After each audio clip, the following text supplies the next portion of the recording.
sa lahat ng kukumain. Wala na ko ba tayo egg kahit bawal man ka. Ang lahat ng kukumabawal. Salamat na guys. Hello mga maring, karon makaon na pud cauliflower, bahalag perting mahal man po ni sustansya. Palit po ta panagsag cauliflower in tawon kay talagsara kay ta makakaon ani. Ato lang din na siyang pritohon no. I-try ninyo kay murag karon pag siguro mo kitaan ning giprito ning cauliflower no. Kay kasagara isagol man nato ning chapsoy. So lay lang ninyo guys, ug kana di atong gipang sahog din ha pag human natog prito. Ahos ra na.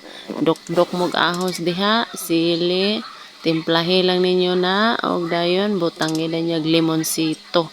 Suka, gamay lang ang suka, pure lemon kay mas lami gud siya halang-halang. Sus mugana gid imong kaon ani ba, murag gana kang mister. So layo lang ninyo guys pampagana gid siya sa kaon. Unya kay naman tay lettuce na bilin po sa tong ref kay madlok matag madaot ay kasayang mahal ra ba no. So ato na lang po nang i-appeal. Parisan dayon nato nagpiniritong isda, awa na daog ng paniod to busog na. Paris-parison lang gid nato guys kay para lami gid atong kaon. Mga ta. Hello guys, morning exercise. Mag-biking mi every morning. Pila na ka days. Murag asa namin nangabot. Karon padulong pod mi og Kibawe or Dangkagan or asa mi maabot ani. Nami diri sa tulay sa boundary sa Kitaw-Taw og Don Carlos. See you guys. Mato na mi.